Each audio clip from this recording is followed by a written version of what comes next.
प्राचीन समय की बात है। एक बार गौतम बुद्ध अपने भिक्षुओं के साथ शाल्यवन में भ्रमण कर रहे थे और घूमते घूमते वे विश्राम करने के लिए एक वट वृक्ष के नीचे बैठ गए।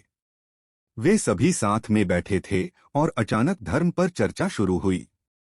इस दौरान एक भिक्षु ने उनसे प्रश्न पूछा, परमेश्वर, मैंने देखा है कि कई कमजोर और विभिन्न संसाधनों से परे व्यक्ति भी विषम परिस्थितियों को हरा देते हैं और बड़े बड़े कार्यों को करने में सफल होते हैं। वहीं संपन्न और अच्छी स्थिति वाले लोग उस कार्यों को करने में सफल नहीं होते। इसके पीछे का कारण क्या है? क्या हमारे पूर्वजन्मों के कर्म इसमें आड़े आ जाते हैं? नहीं, ऐसा नहीं है। गौतम बुद्ध ने उस भिक्षु की बात का उत्तर दिया और एक प्रेरक कहानी सुनाने लगे। विराट नगर में सुकीर्ति नामक एक राजा शासन किया करते थे। उनके पास लौशान नाम का एक हाथी था। राजा ने कई सारे युद्धों में इसी पर सवार होकर विजय प्राप्त की थी।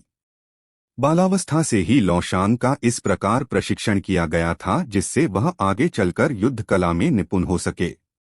पर्वत के आकर के समान लौशांग जब सेना का प्रतिनिधित्व करता और हुंकार भरता तो डर के मारे शत्रु की सेना दबे पांव ही भाग जाती थी।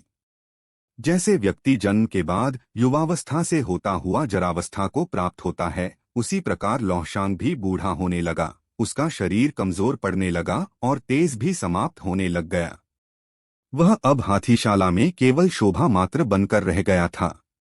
सेना के लिए भी उसकी अहमियत कम होने लग गई थी, जिसके चलते उसकी ओर पहले जैसा ध्यान भी नहीं दिया जाता था। लौशांग को दिए जाने वाले भोजन की मात्रा भी कम कर दी गई थी।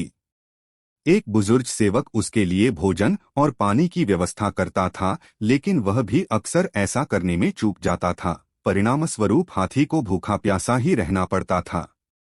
बहुत दिनों तक ऐसे ही प्यासा रहने के कारण एक दिन वह पानी की तलाश में हाथीशाला से निकलकर एक तालाब के पास जा पहुंचा। यह तालाब काफी पुराना था और लौशांग को पहले भी यहां लाया गया था। तालाब के पास पहुंचकर उसने भरपेट पानी पिया और फिर उस जल में स्नान को चला गया। उस तालाब में कीचड़ होने के कारण वह हाथी उसमें फंस गया। वह जितना भी उस तालाब से निकलने का प्रयास करता उतना ही उसमें फंसता चला गया। अंत में वह हाथी गर्दन तक कीचड़ में फंस गया।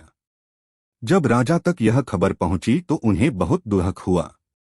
उन्होंने हाथी को निकालने के लिए बहुत प्रयास किए, लेकिन सभी विफल हो गए।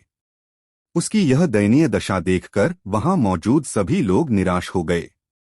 जब एक के बाद एक सभी प्रयास निष्फल हो गए तो एक बुद्धिमान मंत्री ने उपाय सुझाया, जिसके बाद हाथी को बचाने वाले सभी लोगों को वापस बुला लिया गया और उन्हें सैनिकों की तरह सुसज्जित किया गया और युद्ध का वातावरण बनाया गया। लौशांग के सामने युद्ध के नगाड़े बजने लगे और सेना इस प्रकार इधर उधर कूच करने लगी जैसे वे शत्रु के पक्ष से हो और उसकी तरफ आक्रमण करने के लिए आगे बढ़ रहे हो। यह देखकर अचानक लौशांग में ना जाने कैसे जोश आ गया और उनसे बहुत जोर से हुंकार भरी। वह अपनी ओर बढ़ रहे सैनिकों पर आक्रमण करने के लिए पूरे बल से गर्दन तक फंसे कीचड़ को खदेड़ता हुआ तालाब के किनारे जा पहुंचा। उसके बाद उसे सैनिकों पर आक्रमण करने से पहले बहुत मुश्किल से नियंत्रित किया गया। यह कथा समाप्त करते हुए गौतम बुद्ध ने कहा, भिक्षु, इस संसार में सबसे अधिक महत्वपूर्ण मनोबल ही है। यदि किसी व्यक्ति में मनोबल जाग उठे तो दुर्बल और हारा हुआ व्यक्ति भी असंभव को संभव करके दिखा सकता है और अनेक अनपेक्षित सफलताएं हासिल कर सकता है।